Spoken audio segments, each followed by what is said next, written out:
So we've been given a series of embedded triangles, and I always try to figure out everything that I know.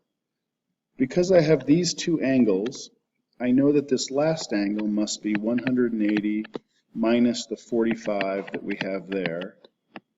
Well, that's going to be 135.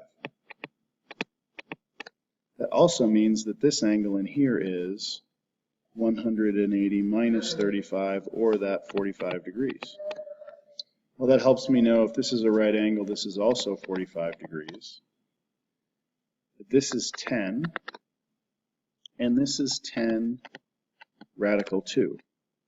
If this hadn't been a special triangle, I still could have used trig to find this side. But now that I have this side, I'm looking for BC. We'll call that x.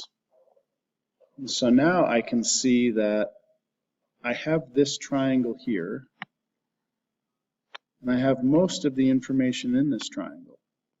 25, 135, 10 square root of 2, and 20 degrees. I have several, or at least one full ratio. I've got this angle and the side opposite it, which means that the law of sines is in play. I could say that sine of 25 degrees over 10 radical 2 is equal to, well, this is my x, the thing I want, and it's across from 20 degrees. So I could say sine of 20 degrees over x. And now I simply cross multiply. X times sine of 25 degrees equals 10 radical 2 times sine of 20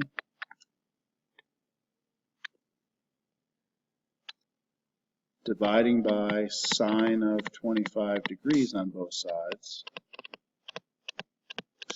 gives me x equals 11.45 units. Looks like these were in feet.